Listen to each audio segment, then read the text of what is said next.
ಮಂಡ್ಯ ಜಿಲ್ಲೆಯ ನಾಗಮಂಗಲದ ಬದ್ರಿಕೊಪ್ಪಲು ಗ್ರಾಮ ಬೂದಿ ಮುಚ್ಚಿದ ಕೆಂಡದಂತಿದೆ. ಗಲಭೆಯಿಂದ ಗ್ರಾಮದಲ್ಲಿ ಇನ್ನೂ ಕೂಡ ಪ್ರಕ್ಷುಬ್ಧ ವಾತಾವರಣ ಇದೆ. ಸೆಕ್ಷನ್ 144 ವಿಸ್ತರಣೆ ಮುಂದುವರಿಕೆ ಆಗಿದ್ದರ ನಡುವೆ ಯುವಕರು ಊರು ತೊರೆತಾ ಇದ್ರೆ ನಮ್ಮವರನ್ನ ಬೇಕು ಅಂತ ಜೈಲಿಗೆ ಹಾಕಿದ್ದಾರೆ ಅಂತೇಳಿ ಕೆಲ ಕುಟುಂಬಸ್ಥರು ಕಣ್ಣೀರು ಹಾಕ್ತಿದ್ದಾರೆ. ಮನೆ ಮಕ್ಕಳು ಮಲಗಿದ್ರು ಬಿಡ್ಲಿಲ್ಲ, ತಪ್ಪು ಮಾಡಿಲ್ಲ ಬಿಡಿ ಅಂದ್ರೂ ಕೇಳಲಿಲ್ಲ.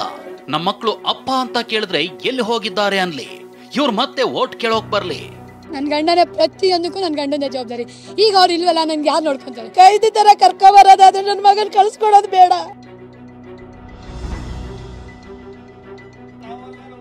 ಕೇಳಿದ್ರಲ್ಲ ಒಬ್ಬೊಬ್ಬರ ಆಕ್ರೋಶದ ಮಾತುಗಳನ್ನ. ನಾಗಮಂಗಲ ಗಲಭೆ ಕಿಚ್ಚಿನಲ್ಲಿ ಚಳಿ ಕಾಯಿಸ್ಕೊಂಡವ್ರು ಯಾರೋ, ಅಮಾಯಕರ್ಯಾರೋ, ತಪ್ಪು ಮಾಡಿದ್ಯಾರೋ? ಈ ಪ್ರಶ್ನೆಗಳಿಗೆ ಇಲ್ಲಿಯ ತನಕ ಉತ್ತರವೂ ಸಿಕ್ಕಿಲ್ಲ. ಹೀಗಿರುವಾಗ ಇಲ್ಲಿನ ನಿವಾಸಿಗಳು ಮಾತ್ರ ನಮ್ಮವರು, ನಮ್ಮ ಮನೆ ಮಕ್ಕಳು ತಪ್ಪೇ ಮಾಡಿಲ್ಲ, ತಪ್ಪು ಮಾಡದಿದ್ರು ಕೇಳದೆ ಪೊಲೀಸ್ನವರು ಎಳ್ಕೊಂಡು ಹೋಗಿದ್ದಾರೆ ಅಂತ ಕಣ್ಣೀರು ಹಾಕ್ತಾ ಆಕ್ರೋಶ ಭರಿತವಾಗಿ ಮಾತನಾಡ್ತಿದ್ದಾರೆ. 144 ವಿಸ್ತರಣೆ, ಬಂಧನ ಭೀತಿ, ಊರು ತೊರೆದ ಯುವಕರು. ಬಿಕೋ ಎಂದ ಬದ್ರಿಕೊಪ್ಪಲು ಗ್ರಾಮ, ಪೋಷಕರ ಆಕ್ರೋಶ. ನಾಗಮಂಗಲ ಗಲಭೆ ಬೂದಿ ಮುಚ್ಚಿದ ಕೆಂಡದಂತಿದೆ. ಗಣಪತಿ ಮಂಟಪ ನಿರ್ಮಾಣ ಮಾಡಿದಂತ ಬದ್ರಿಕೊಪ್ಪಲು ಗ್ರಾಮದಲ್ಲಿ ಪೊಲೀಸರು ಠಿಕಾಣಿ ಹೊಡೆದು ಇಲ್ಲಿ ತನಕ ಸೆಕ್ಷನ್ 144 ಮುಂದುವರಿಕೆಯಾಗಿದೆ. ಹೀಗಿರುವಾಗ ಗ್ರಾಮದಲ್ಲಿನ ಯುವಕರ ಸಂಖ್ಯೆಯೇ ಕಡಿಮೆಯಾಗಿದೆ. ಬಂಧನದ ಭೀತಿಯಿಂದ ಯುವಕರು ಊರು ತೊರೆದಿದ್ದಾರೆ. ನಮ್ಮಣ್ಣ ಸತ್ತು ಹೋಗಿದ್ದಾರೆ, ನಾನು ಯಾರನ್ನ ನೋಡ್ಲಿ? ಗಲಭೆ ಕೇಸ್ ಸಂಬಂಧ ಪ್ರಕರಣದಲ್ಲಿ ದಿವಾಕರ್ ಅನ್ನೋರನ್ನ ಪೊಲೀಸರು ಬಂಧಿಸಿದ್ದಾರೆ. ದಿವಾಕರ್ ಬಂಧನಕ್ಕೆ ಕಣ್ಣೀರಿಟ್ಟ ತಾಯಿ ಭಾಗ್ಯಮ್ಮ, ಸರ್ ಇವತ್ ಬೆಳಗ್ಗೆ ನನ್ನ ಅಣ್ಣ ತೀರ್ ಹೋಗಿದ್ದಾರೆ, ನನ್ನ ಮಗನನ್ನ ನೋಡ್ಲೋ ಅಥವಾ ನಮ್ಮ ಅಣ್ಣನನ್ನ ನೋಡ್ಲೋ ಅಂತ ಕಣ್ಣೀರು ಹಾಕಿದ್ರು. ನಮ್ಮ ಅಣ್ಣ ತೀರೋಗಿದ್ದಾರೆ, ಇತ್ತಾಗ ಏನ್ ಮಗನ್ನೇ ನೋಡೋಣ, ಇತ್ತ ನಮ್ಮ ಅಣ್ಣನ್ನೇ ನೋಡೋಣ. ಇಲ್ಲ 2 ಗಂಟೆ ಟೈಮ್ ನನ್ನ ಮಗಂಗೆ ಟೈಮ್ ಕೊಟ್ಟು ಮೈಸೂರು ಕಳಿಸ್ಕೊಡ್ತೀನಿ ಅಂದ್ರೆ ಕರೆಕ್ಟಾಗಿ ಕಳಿಸ್ಕೊಳ್ಳಿ. ಕೈದಿ ತರ ಕರ್ಕೊಬರೋದಾದ್ರೆ ನನ್ನ ಮಗನ್ ಕಳಿಸ್ಕೊಡೋದು ಬೇಡ.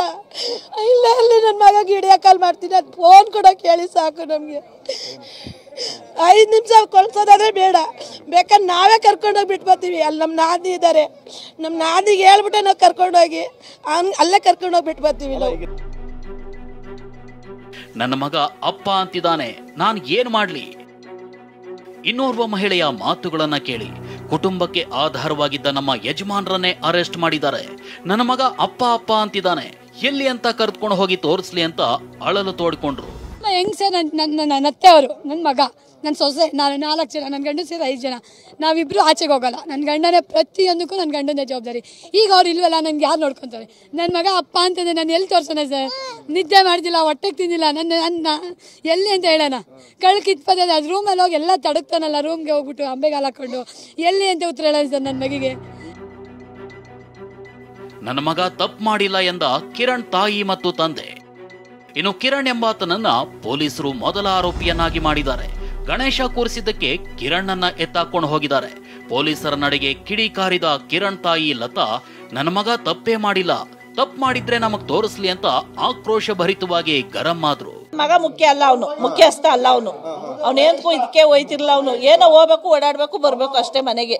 ಅದೇ ಏನ್ ನಮ್ಮ ಹುಡುಗ ಏವನ ಅಂತ ಹೇಳ್ತಾವ್ರೆ, ನಮ್ಮ ಹುಡುಗ ಆ ತರ ಮಾಡಿಲ್ಲ.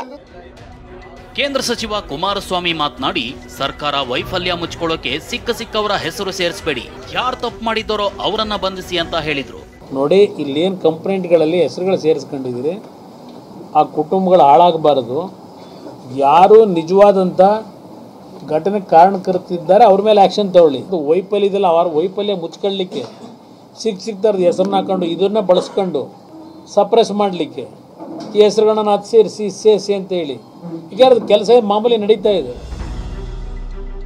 ಕಿಡಿಗೇಡಿಗಳಿಂದ ಹಣ್ಣಿನ ಅಂಗಡಿ ಧ್ವಂಸ, ಮಾಲೀಕ ಕಣ್ಣೀರು. ಮತ್ತೊಂದು ಕಡೆ ಅಂಗಡಿ ಮಾಲೀಕರ ಗೋಳು ಕೂಡ ಕೇಳತೀರದಾಗಿದೆ.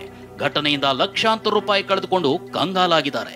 ಎಲ್ಲ ಚೆನ್ನಾಗಿತ್ತು, ಈಗ ಜಗಳ ಮಾಡ್ಕೊಂಡು ಎಲ್ಲ ಕಿತಾಪಿತ್ತು. ಯಾವತ್ತೂ ನೋಡಿ ಇಲ್ಲ, ಇದೇ ಫಸ್ಟ್ ನೋಡಿರು. ಗೌರ್ಮೆಂಟ್ ಅವರು ಏನಾದ್ರು ಕೊಟ್ಟರೆ ನಾವು ಸಾಲ ಮಾಡಿ ತಿರುಗಿಸಿ ಆಮೇಲೆ ಅಂಗಡಿ ಓಪನ್ ಮಾಡ್ತೀನಿ. ಗೌರ್ಮೆಂಟ್ ಅವ್ರು ಮಾಡಿಲ್ಲ ಅಂದರೆ ರೋಡಲ್ಲಿ 4 ಜನ ಕುತ್ಕೊಂಡು ಇದು ಮಾಡ್ತೀವಿ, ಕೂಗಾಟ ಮಾಡ್ತೀವಿ. ಅವ್ರು ಗಲಾಟೆ ಮಾಡೋರಿಗೆ ಇಸ್ಕೋಬೇಕು, ಯಾರು ತಪ್ಪು ಮಾಡೋರೆ ಅವ್ರಿಗೆ ಒಳ್ಳಿಗೆ ಹಾಕ್ಕೋಬೇಕು, ಯಾರು ತಪ್ಪು ಮಾಡಿಲ್ಲ ಅವ್ರಿಗೆ ಆಚೆ ಕೊಡಬೇಕು. ಆಟೋಮೊಬೈಲ್ ಪಂಕ್ಚರ್ ಅಂಗಡಿಯಲ್ಲಿ ಆರದ ಕಿಚ್ಚು. ನಾಗಮಂಗಲ ಗಲಭೆ ಎಷ್ಟರ ಮಟ್ಟಿಗಿತ್ತು ಅನ್ನೋದಕ್ಕೆ ಈ ದೃಶ್ಯಗಳೇ ಸಾಕ್ಷಿ ನೋಡಿ. ಘಟನೆ ಬುಧವಾರ ನಡೆದಿದ್ರು ಆಟೋಮೊಬೈಲ್ ಪಂಕ್ಚರ್ ಅಂಗಡಿಯಲ್ಲಿ ಬೆಂಕಿ ಮಾತ್ರ ಇನ್ನೂ ಉರಿಯುತ್ತಿದೆ. ವಿಷಯ ತಿಳಿದು ಸ್ಥಳಕ್ಕೆ ಧಾವಿಸಿದ ಅಗ್ನಿಶಾಮಕ ಸಿಬ್ಬಂದಿ ಅಂಗಡಿಯ ಶಟರ್ ಒಡೆದು ಮೇಲ್ಛಾವಣಿಯನ್ನು ಓಪನ್ ಮಾಡಿ ಬೆಂಕಿ ನಂದಿಸಿದ್ದಾರೆ. ಇಷ್ಟೆಲ್ಲಾ ಬೆಳವಣಿಗೆಗಳ ನಡುವೆ ಇಂದು ನಾಗಮಂಗಲ ಪಟ್ಟಣಕ್ಕೆ ಬರೋಕೆ ರೆಡಿಯಾಗಿದ್ದ ಮುತಾಲಿಕ್ಗೆ ಪೊಲೀಸರು ನಿರ್ಬಂಧ ಹೇರಿದ್ದಾರೆ. ಕಾನೂನು ಸುವ್ಯವಸ್ಥೆ ಹಿನ್ನೆಲೆ ಪೊಲೀಸರು ಈ ನಿರ್ಧಾರಕ್ಕೆ ಬಂದಿದ್ದಾರೆ. ಅದೇನೇ ಹೇಳಿ, ಮಂಡ್ಯದ ಕೆರಗೋಡು ಗ್ರಾಮದಲ್ಲಿ ಹನುಮಧ್ವಜ ಪ್ರಕರಣ ಮಾಸೋ ಮುನ್ನವೇ ಇದೀಗ ನಾಗಮಂಗಲ ಗಲಭೆ ಕಿಚ್ಚು ಸಾಕಷ್ಟು ಸದ್ದು ಮಾಡಿದೆ. ಪರಿಸ್ಥಿತಿಯೆಲ್ಲ ನಿಯಂತ್ರಣಕ್ಕೆ ಬಂದಿದ್ದು ಪೊಲೀಸರು ತನಿಖೆಯನ್ನ ಚುರುಕುಗೊಳಿಸಿದ್ದಾರೆ. ಪ್ರಶಾಂತ್, TV9 ಮಂಡ್ಯ.